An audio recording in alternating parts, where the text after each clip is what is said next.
Hello, my name is Jim McGillivray and this is the Pipe Box, your source for all things piping. If you find this video useful, please give it a like and please subscribe to this YouTube channel to see more videos like this.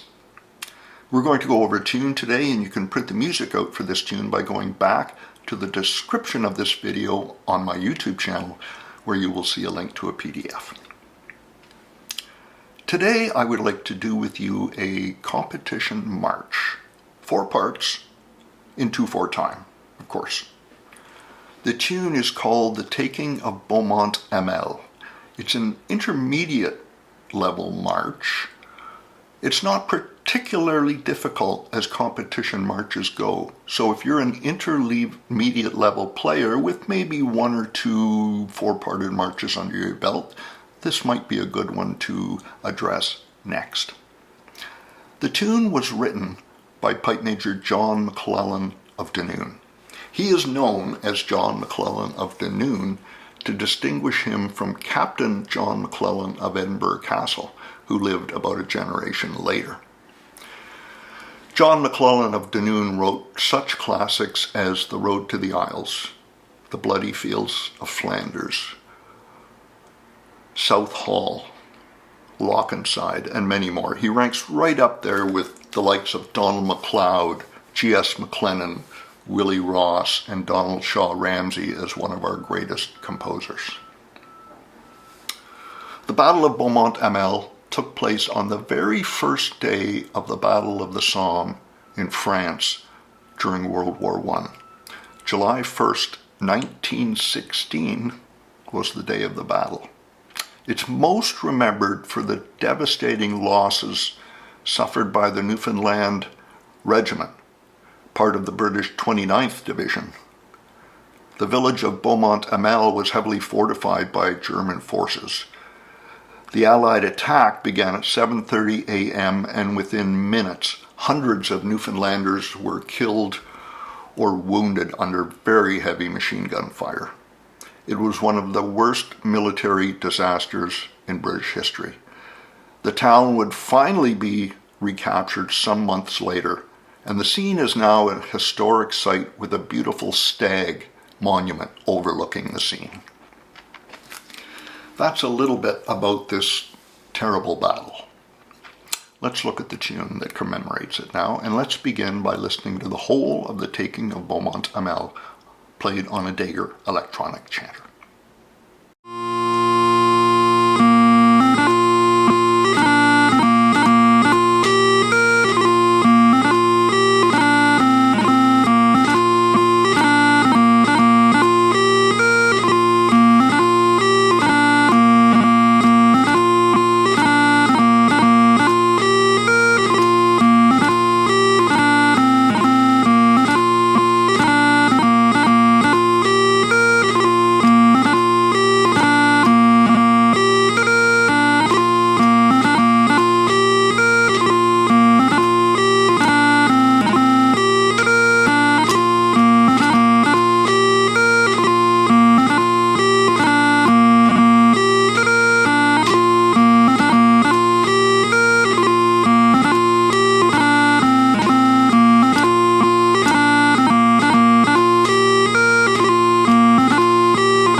That was John McLellan of Dunoon's 2/4 march, The Taking of Beaumont Hamel, played on a Dagger electronic chanter.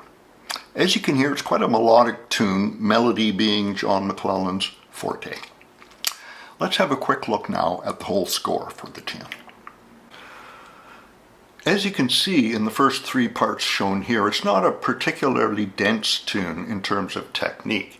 You need to be able to play doublings on high A, F, E, and C, a torlua on B, and some burls on low A. That's it. So the technique is not difficult as 2/4 marches go. Our focus in this session will be primarily on three things. In the annotated score here, you'll see red circles. They are all around 30-second notes. These very short notes appear on the beats and offbeats, and it's important that we play them squarely on those beats and offbeats and not ahead of the beat. Another thing we'll focus on are the long notes inside the blue circles. These are notes that need to be held out to their full value, but which can very easily be ignored. Thirdly, there's a rectangle around a number of 4-note groupings. These groupings aren't particularly difficult, but they're very easy to neglect, and I often find the pointing in these groups of notes is forgotten. We'll also talk a little bit about technique, though I haven't circled any in particular here. Let's look at the first part. I would like you to look at the annotated music for this part. The red circles are around 30-second notes, the shortest notes in the tune. In the first part, the first two lines, there are 10 30-second notes circled. I want you to pay attention to every one of those 30-second notes, which means if you play the part twice, you have 20 30-second notes that I want you to make sure are on either the beat or the offbeat. Pipers have a tendency to put short notes that are on the beat or offbeat ahead of the beat or offbeat. So it's very important that whenever you hit one of these short notes, you wait for the beat on it. Your tendency will be to put the long note that follows the short note on the beat. The short note is on the beat. I'd like to sing for you the first part of this tune. The metronome will be double timed, so you're going to hear beats and you're going to hear offbeats. I want you to notice as I sing this how all of these 30-second notes are squarely on the beats or offbeats, and this gives the tune a lot of its rhythm.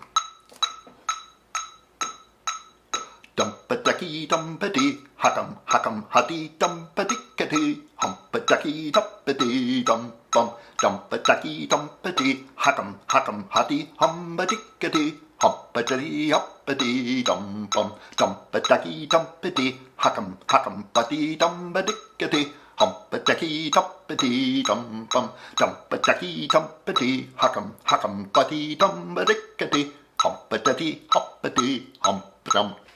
I hope you could hear how all of the short notes fell right on the beats or offbeats. And it's really important that you do this all the way through this tune, not just in the first bar or in the first phrase or in the first part. What I want you to do before these 30-second notes is hold the long note before them. If it's just say an eighth note that you're sitting on, wait on that eighth note until it's time for the short note to be played. So for example, in the first bar,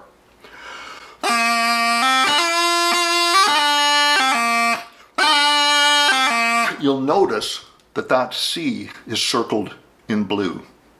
I've circled most of the eighth notes in this tune in blue because these are the longest notes in the tune and they need to be held out to their full length. The C that we are looking at right now in the middle of bar 1 is an eighth note, and it comes right before a short B and a tockum. You want to sit on that C as long as you can so that the first note in the tockum is on the beat. Hum-ba-da-dee-dee-dee-dee, takum, ha-dee-dee-dee-dee, hakum. Don't play hum-ba-da-dee-dee-dee-dee, hakum. Dum-ba-da-dee-dee-dee-da, hakum.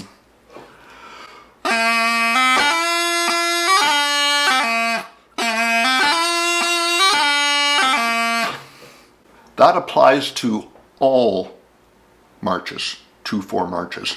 When you have a takum, takum, it's almost invariably the short note is on the beat or the offbeat, and you need to hold the long note before that to ensure that you get that short note on the beat or the offbeat. In bar 2, we have 2 more 30-second notes. This is a difficult little 4-note grouping because it starts out with a takum, which some people have a little bit of difficulty with, and then immediately goes to another short C up to an E. Sit on the low A at the end of bar 1, wait for the takum. After you play the takum and you sit on the low A, wait for the short C. So, the first 2 bars.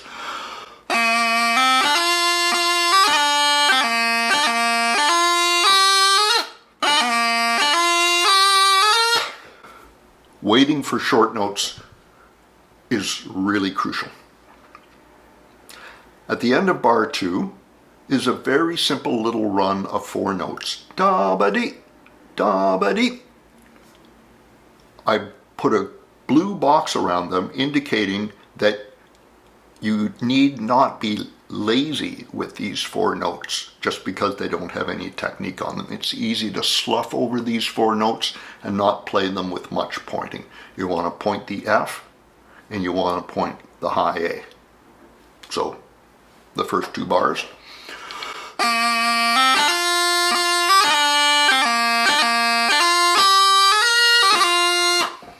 That's a little bit slower than you would play the tune for the sake of demonstration here, but there's a lot to think about in those first 2 bars, and everything that is in those first 2 bars applies to the rest of the tune.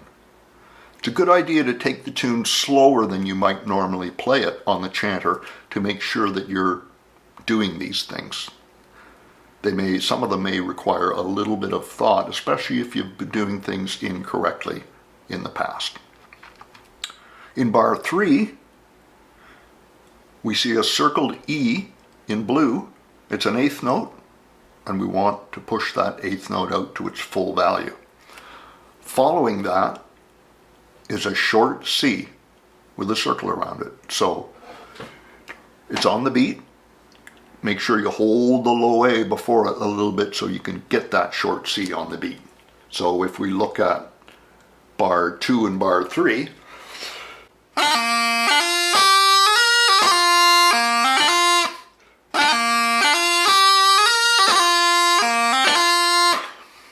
that sort of pointing. It's not technically difficult. You just have to be attentive and focused on each note and what its special need is. Top class pipers know what they are doing with every single note in the tune. Nothing is just sort of passed over. Everything has a meaning, and every note is played deliberately. If we look at line 2, bar 1, that's a repeat of line 1. Ditto with bar 2. Bar 3, pretty much the same as well. So much happens in the first 2 bars of this tune that it's worth a lot of time getting those bars correctly, because much will apply to the rest of the tune. Okay, let's hear the first part played in the practice chanter.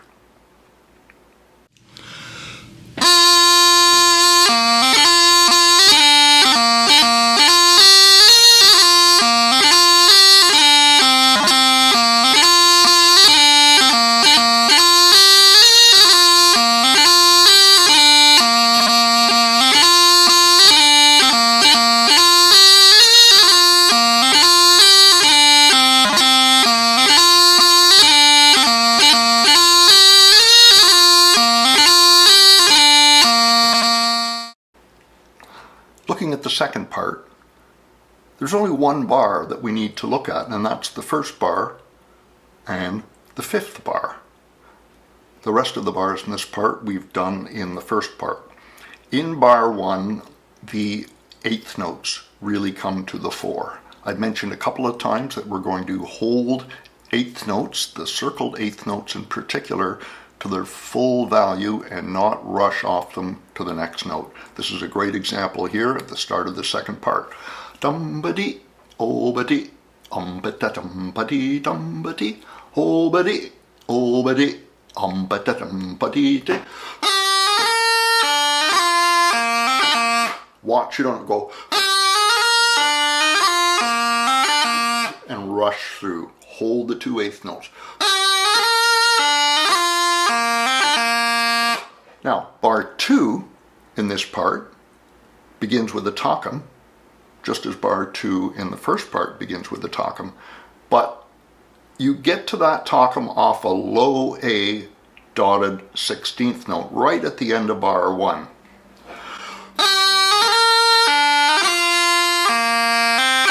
Make sure you hold that low A before you go into bar 2 and the tockum. Then when you hit the tockum, don't crush it. This is a principle of tockums you need to remember. Don't crush your tockums. Tockums should always be nice and open. Tockum, tockum.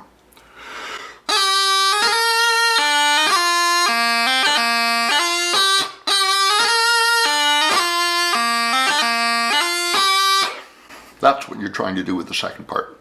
The rest of the part is as it was in the first. Let's listen to the second part, played on the practice channel.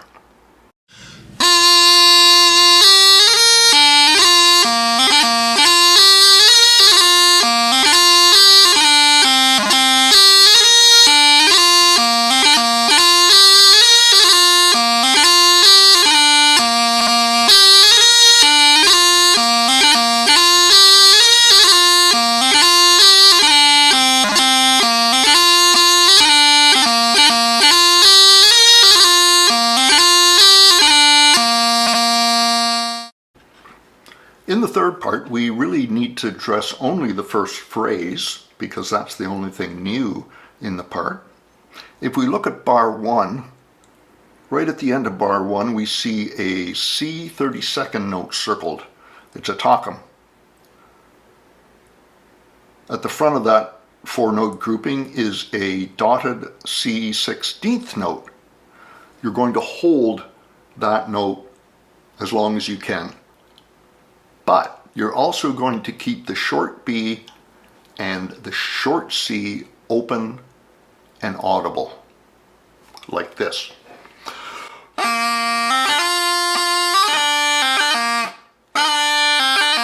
It's easy, particularly in this position, to crush the tockum, especially when I'm asking you to hold the C before it as long as you can. This sort of a 4-note grouping with 2 short notes in the middle is really common in 2/4 marches, and it's really common to have a tockum in the middle. It's really worth spending time learning how to play a bar like this well, because you're going to, if you learn other 2/4 competition marches, you're going to see bars just like it over and over and over again. So hold the C before the tockum. It's as we've said earlier, the last long note before the tockum needs to be held, and the tockum needs to be nice and open. At the start of bar 2, we have a burl. The biggest thing I want you to do with this burl is put the G grace note on the beat. Some pipers will put the G grace note early, will put the whole burl early so that the end of the burl ends up on the beat rather than the start of the burl. So it's not like this.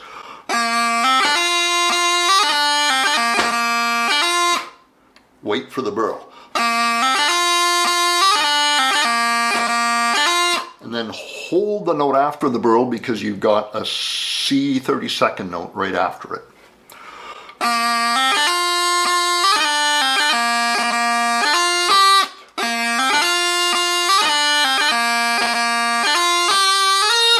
And then the little 4-note grouping at the end of bar 2. Don't neglect it.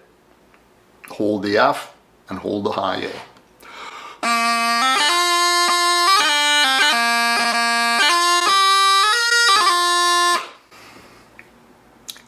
That's the third part. Let's hear it on the practice channel.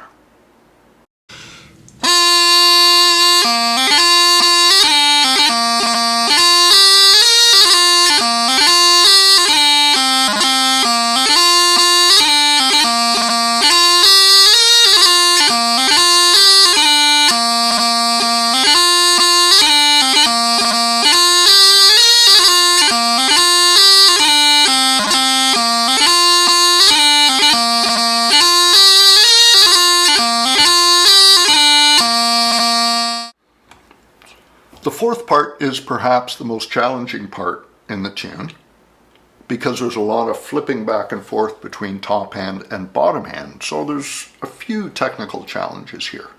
But they're not particularly difficult, and they just need a very slow, methodical approach until you get your fingers used to the pattern they have to play in. Most of what we want to deal with in this part is in the first phrase. In bars 1 and 2, you will see 4 short notes circled in red. The first C, the second C, and the third C are all on the offbeat. The short F at the end of the phrase is on the beat. Whether it's the offbeat or the onbeat doesn't matter. You're going to put the short note squarely on that onbeat or offbeat regardless. And you're going to do that by holding the long note before the short notes. So the first phrase and the last part.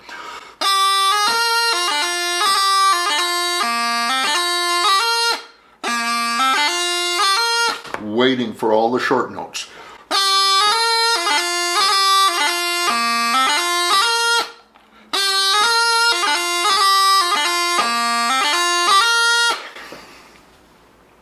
And make sure those short notes are well articulated. If you get them on the beat and crush them, you're not going to be musically successful. Get them on the beat, on the offbeat, and articulate them well. Okay, there's nothing else new in that part, so let's hear the fourth part on the practice channel.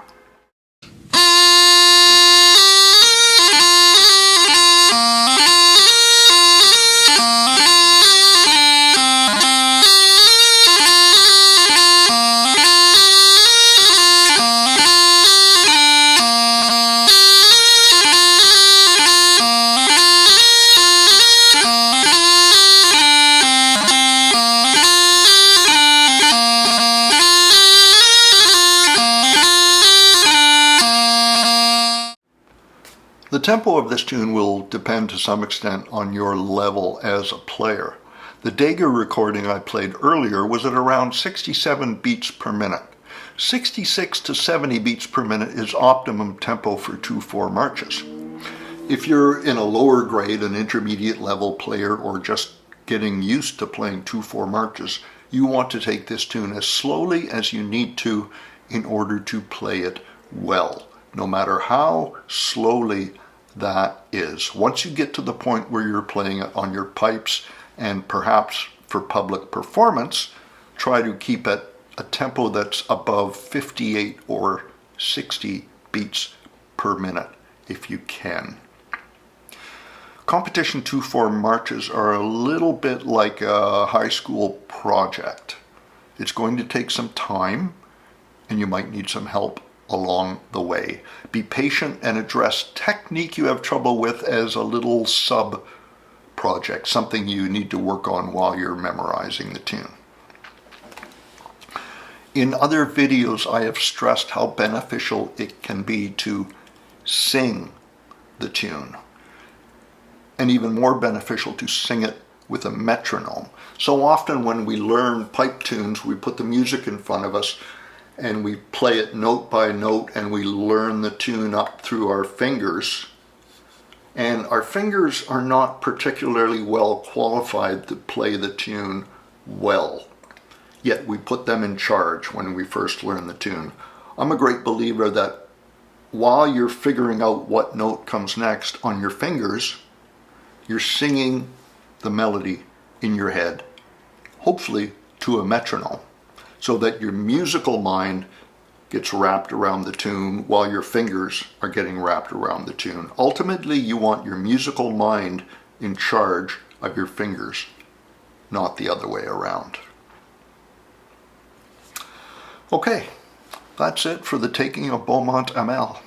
I hope you enjoyed it. Be patient with this tune. It's a beautiful tune and it's a very successful competition tune. From me, Jim McGillivray at the Pipe Box, good piping.